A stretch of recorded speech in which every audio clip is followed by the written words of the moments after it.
Hola y bienvenidos a Homofilmus. Hoy seguimos nuestro camino hacia el reino del planeta de los simios, que se estrena en mayo de este mismo año. Os explicaré un poco la segunda entrega de esta trilogía moderna del planeta de los simios, que nos sitúa cuando los grandes simios han conseguido ser liberados por César de San Francisco y han habitado unos años después todos estos bosques de Redwood que aparecen en la primera entrega. ¿Creéis que estaba todo dicho con la primera entrega del origen? Quedaros porque aquí vamos a comentar todo tipo de curiosidades científicas. También tenemos curiosidades de protagonistas de diferentes entrevistas, cambios que tuvieron que ver con cómo se desarrolló la película de los directores que algunos no los conocéis y son bastante curiosos. Así que todo esto vamos a comentar en este vídeo. No os podéis perder el análisis de El amanecer del planeta de los simios. Dentro vídeo.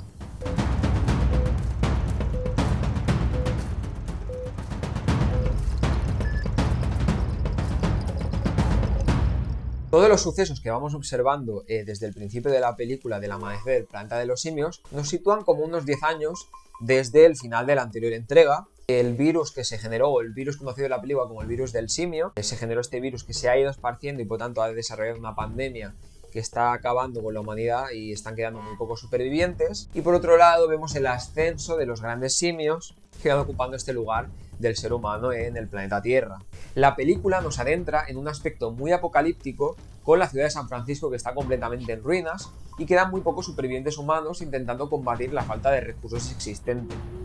Los simios, por su lado, han conseguido crear una comunidad asemejándose cada vez más a los humanos. Y es que, por ejemplo, de hecho, una de las curiosidades más interesantes para ir arrancando es que una de las escenas eliminadas de esta película puntualizaba uno de estos ritos que tiene que ver con el nacimiento de un hijo dentro de la comunidad de César, y le daba demasiado metraje a esto. Se decidió quitar de manera técnica, ya comentó el director, por el hecho de estar ocupando demasiado metraje, pero el foco era que empezáramos a ver un poco cómo, en base a los ritos, a las tradiciones, la comunidad de grandes simios iba apareciendo cada vez más a nosotros, a los humanos. Ya desde el principio de la película se nos presenta a estos dos grupos, al grupo de los grandes simios y al grupo de los humanos, pero interesantemente, y como iremos comentando a lo largo del vídeo, veremos que al final no somos tan diferentes unos a los otros como parece. Matt Reeves, que es también conocido más actualmente por dirigir la última de Batman con Robert Pattinson, es un declarado fan de la saga principal del planeta de los simios. En numerosas entrevistas ha comentado que, aparte de entrar en sus favoritas en la original del 1968, interpretada por Charlton Heston, también guarda un lugar especial para él dentro de la saga la película del regreso al planeta de los simios, ya que desde la infancia le produjo muchas pesadillas por los diferentes efectos visuales y las imágenes que se veían representadas, y le tuvo impactado durante años. Una de las curiosidades que nos manifiesta en diferentes entrevistas Matt Reeves es, por ejemplo, el hecho de que se pasó del panorámico a rodar en la película en formato flat. Quería conseguir dar mucha más énfasis, mucha más profundidad a las escenas en base a representar a diferentes de las escenas que vamos viendo, como por ejemplo cuando los actores que van interpretando a los grandes simios van montados en caballos y se quiere dar esta potencia visual de gran envergadura a la escena y que ocupe toda la profundidad del plano en lo que vamos observando, o escenas de acción que van ocurriendo en sitios de gran altura, en torres dentro del sitio donde se encuentran refugiados los humanos. Si se hubiera optado por el panorámico, comenzaban a tener problemas con dar este encaje a todo el aspecto tecnológico visual de la película. Por lo tanto, decidió dejar a un lado el panorámico y pasar a este formato flat, que a mí, cuando la he revisionado, la verdad es que es un formato que no me acaba de desagradar y me encaja bastante bien en esta película. Matt Reeves en entrevistas comenta otra curiosidad, y es que la película se ha ido desarrollando mucho en base a ir dejando pinceladas de diferentes referencias a otras grandes películas del cine clásico, entremezclar un poco con todos los conceptos tecnológicos que van aportando el uso del motion capture con los protagonistas de los grandes simios. Comentaba, por un lado, que el principio de la película es una clara referencia a 2001 de Stanley Kubrick, con el título de la película, que curiosamente, Dawn of the Planet of the Apes en inglés, o El amanecer del planeta de los simios, hace referencia al inicio de la película como el amanecer de una comunidad de simios inteligentes y que están desarrollados como sociedad, cada vez acercándose más y asemejándose más a la comunidad y a la sociedad humana. Se cambiaron muchas de las historias que se iba a contar y lo que había pensado para esta segunda entrega de la trilogía del planeta de los simios moderna, porque Matt Reeves tenía una visión un poco más intimista, un poco más cercana a los grandes simios, quería desarrollar más estos personajes. Interesantemente, Andy Serkis también tuvo palabras de agradecimiento en entrevistas a Matt Reeves, ya que detalló que para él era muy importante el desarrollo de su personaje en la película y que agradecía que se tratara mucho el tema de la familia, el tema de la empatía en las sociedades y hasta dónde puede llegar el ser humano con defender los intereses de su líder. Si dejamos a César a un lado, dentro de los grandes simios, el otro gran personaje, yo diría que el principal que tiene un gran desarrollo en esta película, es el personaje interpretado por Tony Kebbell, el personaje de Koba, el bonobo que ya se nos mostró en la primera entrega y que de alguna manera acumula toda esta serie de rencores y de odio hacia el ser humano por cómo ha sido tratado en los laboratorios y torturado durante los años en los que se ha llevado investigaciones con estos grandes simios. Y de alguna manera hay cierta investigación científica sobre esta base de la agresividad y una visión primatológica que no es exactamente la que se muestra en la película, pero es interesante porque seguramente se han informado y han buscado de esto a la hora de dar pie a las diferentes escenas que vemos entre Koba y César en la película. Los bonobos, la realidad, son en general de una actitud más pacífica que los chimpancés en sus comunidades. Mientras que los chimpancés son unos grandes simios muy territoriales y muy agresivos, los bonobos a veces interactúan de una manera muy pacífica e incluso tienen actividad sexual con organismos vecinos. Esto lleva, por ejemplo, a que para poder entender la tolerancia humana en la comunidad y nuestro comportamiento, es interesante fijarse y estudiar los bonobos y cuáles son las presiones evolutivas que han llevado al desarrollo de su comportamiento en las comunidades. Esto nos podría ayudar a entender más un poco el funcionamiento de la tolerancia humana en sociedad y cómo podemos compararnos con otros grandes simios que tienen una agresividad mucho mayor en sus comunidades. Otro gran simio interesante que tiene un desarrollo muy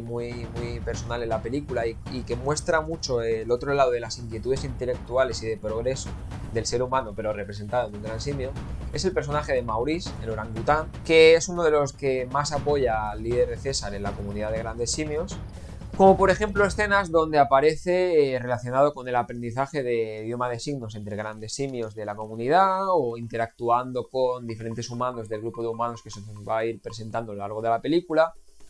Y es un personaje que nos muestra un poco más este lado virtuoso de los seres humanos a través de los ojos de un gran simio, que en este caso es Maurice. Moviéndonos al lado de los humanos, por un lado, es interesante la ausencia de Will, del personaje que interpretaba James Franco, un poco de reemplazo de este humano bueno que conecta más con César, una pieza interesante y necesaria para mí a la hora de desarrollar el personaje de César,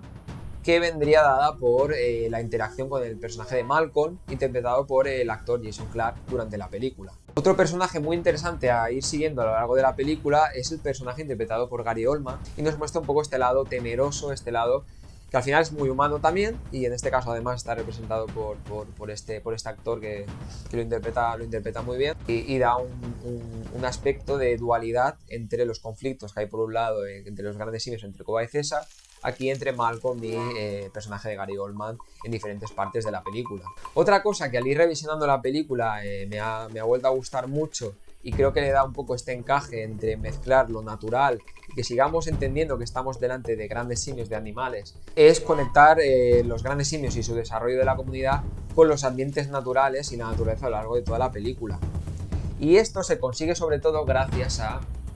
rodar en diferentes bosques que se rodó reales de los Estados Unidos. Muchas de las escenas, cómo se va construyendo la comunidad de los grandes simios, conectados todo este rato con este gran componente natural. Entrando más en el concepto de las adaptaciones científicas que se muestran en la película,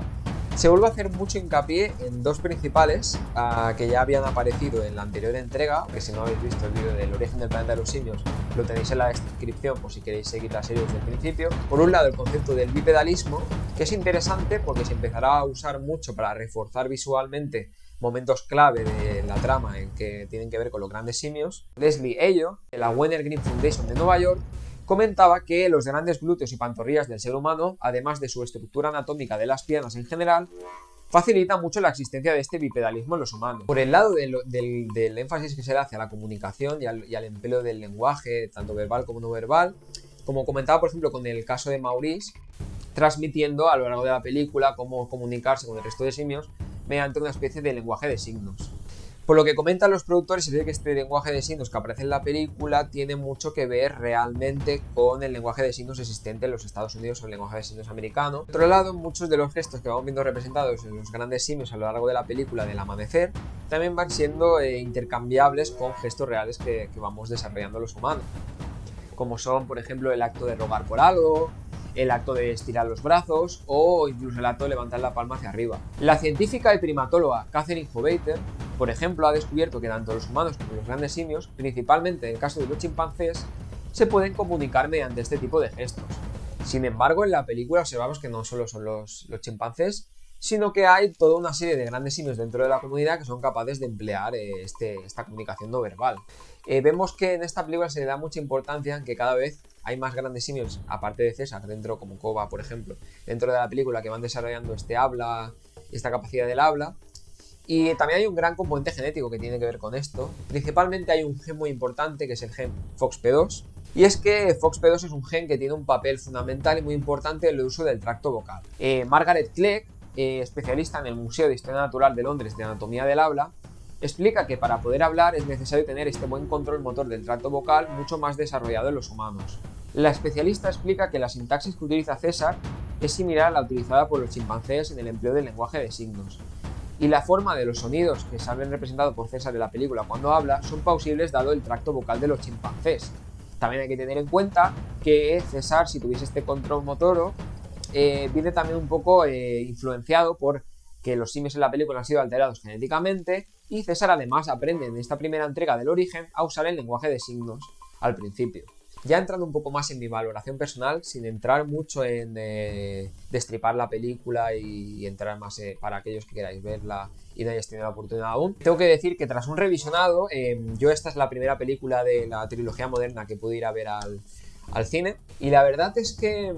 me gustó mucho y claro, tiene este efecto de haber ido a verla al cine que la ponía un poco por un peldaño superior a la anterior, pero al haber revisionado la de origen, si habéis visto el anterior vídeo, este efecto que tiene de montaña rusa o de ritmo trepidante durante toda la película me pareció muy chulo y me parecía difícil de igualarlo incluso al revisionar esto. Pero tengo que decir que todo este componente intimista que le entrega Matt Reeves a la película, que es parte de lo que el director quería meter en la saga desde que entró, lo agradezco porque consigue desarrollar más los personajes que me parecen más interesantes de la saga, que son los grandes simios. Creo que este enfoque más intimista ayudó a desarrollar mucho el personaje de César y me parece muy interesante y creo que mejoró mucho al personaje en sí y toda la profundidad que tiene. Es complicado, normalmente las segundas entregas suelen caer un poco si la primera ha sido muy buena y la ha explotado y es muy innovadora, pero aquí con un enfoque diferente, con un director diferente, consiguieron conservar ese aura. Va a ser 5 estrellas también, como veréis en el título. 5 estrellas para El amanecer del planeta de los simios o Dawn of the Planet of the Apes. He cambiado un poco en el parecer de que para mí era la mejor de las 3 con diferencia. Tengo que decir que ahora mismo la primera y la segunda me parecen bastante niveladas, incluso quizá la primera un poco por encima, pero me parecería injusto no ponerle 5 a esta amanecer del planeta de los simios, porque la verdad es que tanto visualmente, tecnología, el guión, el desarrollo de personajes, me parece increíble y me tiene entretenido toda la película. No solo esta película nos presentaría este conflicto entre diferentes grandes simios y simios humanos, sino que también nos llevaría un poco a generar ansia para ir a ver esta tercera entrega, también dirigida por Matt Reeves, que comentaremos en el siguiente vídeo de esta serie. Espero que os haya gustado este análisis del amanecer del planeta de los simios. No dudéis, si os ha gustado este tipo de vídeos, en darle like, suscribiros, darle a la campanita para que os lleguen notificaciones. Abajo tenéis la descripción del anterior vídeo, las diferentes fuentes que he ido utilizando, que siempre las voy a ir poniendo en los diferentes vídeos que vaya produciendo. Y nada, agradeceros vuestro tiempo y espero veros en el próximo vídeo de la serie. Un saludo.